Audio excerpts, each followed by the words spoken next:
Qualquer que é nascido de Deus não permanece em pecado, porque a sua semente permanece nele, e não pode pecar porque é nascido de Deus. Mas isso é claro. Não tem como a gente fugir disso, porque tem muitos pregadores que ainda falam que nós somos pecadores, né?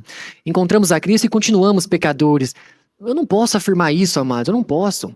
Porque senão não haveria salvação para ninguém. Para ninguém. O pecado condena. Condena, amados. Nós lemos o versículo 2, né, do capítulo 6 de Romanos, mas o versículo fala, ó, que diremos, pois, essas coisas? Permaneceremos no pecado para que a graça abunde? De modo nenhum. De modo nenhum. O pecado só tem uma missão nessa terra, amados: dizimar, alastrar, ela, assim, devastar a vida da pessoa. Somente essa. E tem feito muito bem isso. Porque as pessoas têm vivido uma vida como se não houvesse, de fato, um Cristo. Como se não houvesse a volta do Salvador. E são conduzidos a levar a sua vida, amados, em todas essas listas que nós citamos aqui, como se no futuro nada fosse acontecer de mal. Mas vai. Por isso que em Cristo, a semente incorruptível foi gerada de novo. Mas nós temos que gravar isso aqui no coração, tá bom? Porque quando alguém perguntar, mas todo mundo é pecador, eu não sou mais não. Não sou mais não. Ah, mas então você virou santo. Não, não. A verdade, sim. Porque nós somos todos santificados em Cristo Jesus, separados, né? Por Cristo Jesus. Mas como o mundo ainda não entende o que significa a palavra santo, nós vamos entender pelo outro lado. Ó, eu não peco porque Cristo levou o meu pecado a morrer e a ser destruído no seu corpo. A gente não leu, mas vamos ler. Romanos 6,6. Nosso velho homem está lá com Cristo, crucificado, morto, sepultado, destruído. E o que acontece depois? Sabendo isto, que o nosso homem velho foi com ele crucificado, para que o corpo do pecado seja desfeito, para que não sirvamos mais ao pecado. Destruído. Destruído. Por isso que o versículo anterior vai falar que nós fomos ressuscitados na semelhança de Jesus Cristo, para que não tenhamos mais a vida pecaminosa. Amados, há um rompimento. O velho homem perdura na nossa vida até um tempo. Para alguns até o final da vida, né? Mas para os que creem, por um bom tempo. E aí nesse tempo, amados, ele é cessado. Olha a minha versão como diz.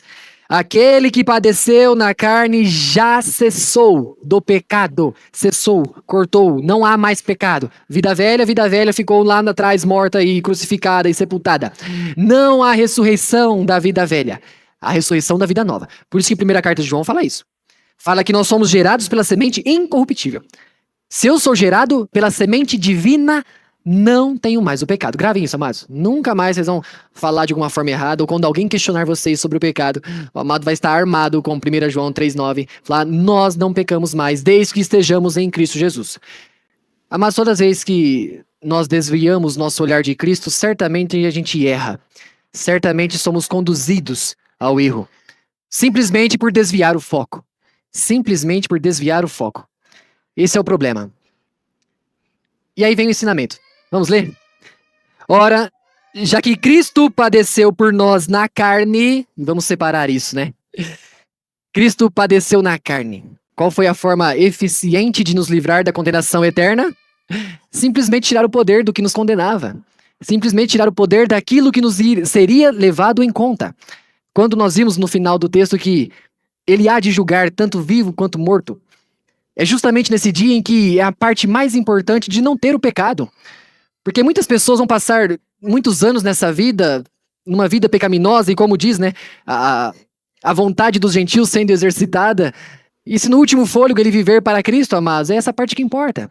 Se no último fôlego de vida ele crer na sua atração, na sua crucificação, na sua morte, sepultamento e ressurreição, é o que vai importar em toda a sua vida. Talvez a parte mais importante seja o final e não o começo. E é isso que nós temos que lembrar. Não estávamos falando que é por muito fazer que seremos de alguma forma recompensados. Não é. É simplesmente por fazermos.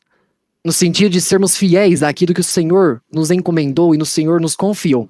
Eu era um imundo, eu era, como disse todas essas palavrinhas aqui, ó, dissoluto, andando minha concupiscência, borrachices, glutonarias, bebedice, abomináveis idolatrias e coisas piores ainda. Esse é o ser humano fora de Cristo. Mas quando ele encontra Cristo, provado o amor de Deus para com ele, como eu disse pela manhã, o amor de Deus é irresistível. Por isso que todos foram atraídos no corpo de Cristo. Senão alguém teria resistido a ele. O amor de Cristo foi provado, o amor de Deus foi provado lá em Cristo na cruz, onde todos foram atraídos. João capítulo 12, verso 32.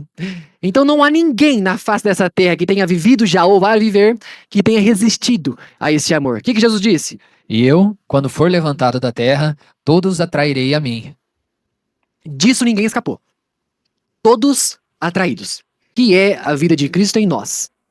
Porque por muitas vezes a gente leva, né, essa vida de uma forma muito fria, como se o sacrifício de Cristo, cada vez tempo que se passe, se torne algo, sabe, sem valor, sem dado a devida importância.